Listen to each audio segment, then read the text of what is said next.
So today I'm going to make some sort of things like this thing. This is as you guys can know in the previous video. I just switch action. Why? I just switch voice. Anyways, yeah.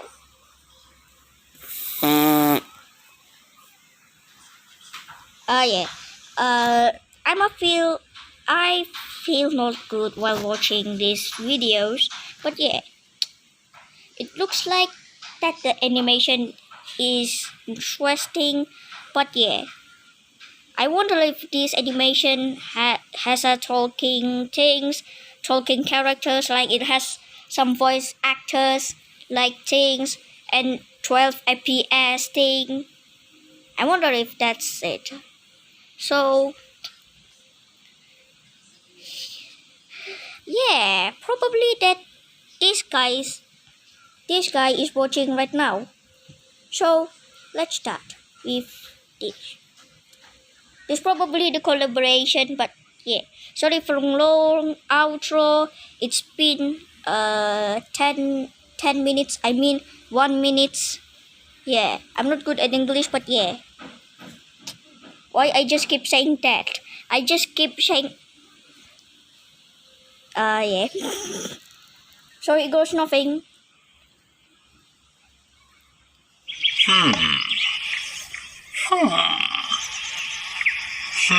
I expected that it has voice actors. You're scared of moving that one piece, aren't you? You aren't brave at all. Does anyone else have those time capsules of memories from way back in the day with a certain feeling attached to them? Like that one time I spilled a whole glass of water at a restaurant. In front of everyone. Oh goodness, how I wish the floor would have just opened up and swallowed me completely.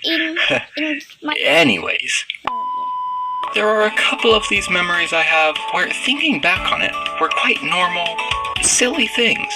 However, the feelings attached to them are no less than feelings of courage and bravery. Like I single-handedly defended a group of helpless children against a fire-breathing dragon.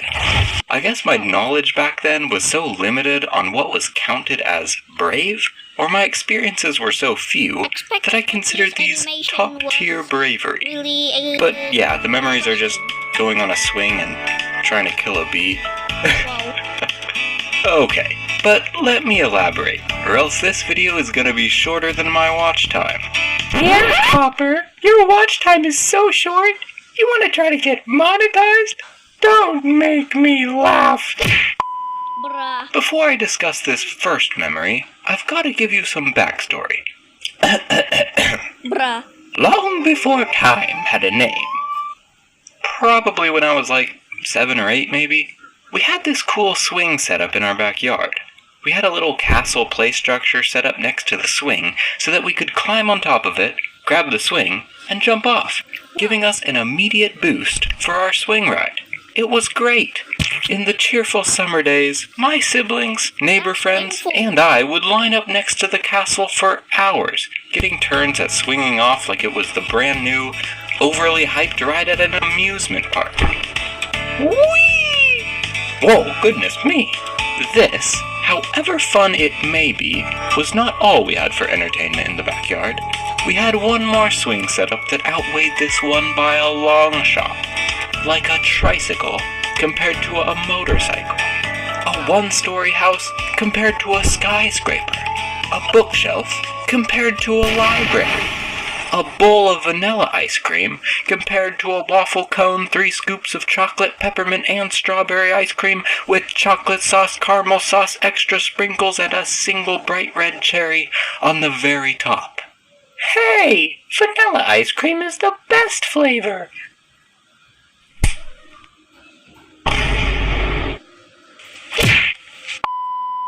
What I'm trying to say is that we had a place to jump off of the swing that was way higher. Wait, that was an editing mistake. Never mind. Higher than the castle setup. Let me paint the scene. The castle setup is here. The tree is here. The tree branch is here, with the swing tied onto it about here. Around the tree, we had a really awesome fort with a roof that we could climb on. If you stood on the very edge of the fort right here, you could just get the swing up so that you could sit on it, and then hop off and come racing over the side like an eagle swooping down on its prey. Oh no. My brother had a very intelligent, fitting name for this monstrosity of a swing. He called it the Monster Swing. And that is literally what it was. A monstrous swing from quite high up that looked like tons of fun, but intimidated little 7-year-old me so much. All of the older kids had no problem doing it, and everyone said it was a blast, and no one got hurt. But for some reason I couldn't get myself to hop off into the ride of my life. That is until one fateful day. The day I slew the monster swing like it was a real-life monster. The day I conquered all my fears and became the bravest 7-year-old the world had ever known. Or at least so I thought then. It was a peaceful sunny day. My siblings and I were playing in our backyard, and my older brother managed to coax me up to the very top of the fort until I was standing on the edge, the swing in my hands, Wow. knees knocking, ready to make an attempt to try the monster swing. I'd been up here multiple times before, but had never managed to get the courage to actually follow through. But this time, I promised myself, would be different. They didn't know the limits I would go to prove my bravery, my courage, and my sheer will to look danger straight in the face and spit on it. My brother counted to 3. I don't think either of us thought that I would actually jump, but he did it anyway. And on 3, I closed the side of my brain that was jumping up and down, screaming for me not to do it. Instead, I let the risky side take over, the daring, courageous side. Wait. And I jumped off. A blast of air caught me as I careened through all of space and time. In the course of those heart-stopping, mind-numbing, nail-biting seconds, I was the happiest kid on planet Earth. I enjoyed the rest of the ride, narrowly avoiding the very large and unyielding trunk of the tree, and landed safe and sound. After that, I only did it a couple more times, because each time it still freaked me out just a tiny bit. That fort was actually pretty high for someone as small as I was, so I actually would give my little self a gold star for being able to jump off of it. Good job, little me. Speaking of the fort, my second bout of bold, brash bravery was inside of it, and I was all by myself. My siblings and I had been enjoying a peaceful summer morning in the fort, playing games and doing whatever else little kids do.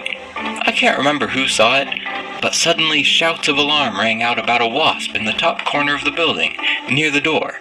We all fled for our lives and didn't re-enter the fort for quite some time. I don't know what I was thinking when I did this, but for some reason, for a few hours I cooked up the idea of me being the hero who saved the fort from the wasp, imagining myself killing it and running back to my siblings to tell them my brave tale.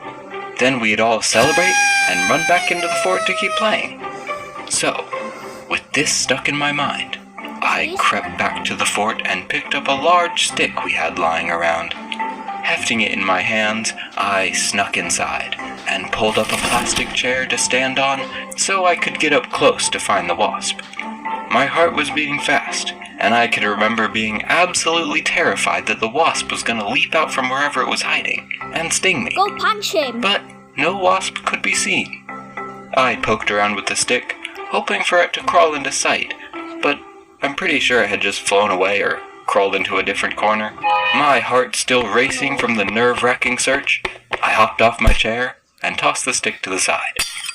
I think I just walked back to my brother and just said, "I think it's gone." Alas, no shouts of how brave I was, no celebrating of the slaying of the wasp, but at least we got to keep playing in the fort, so that was nice. And there we go. Happy ending. Thank you for watching the video. The support means a lot. Make sure you hit the subscribe button if you haven't already, and share the channel with some friends. Thank you for the video. I really enjoyed this animation for some reason, but yeah. Subscribe and like. Thank you for that.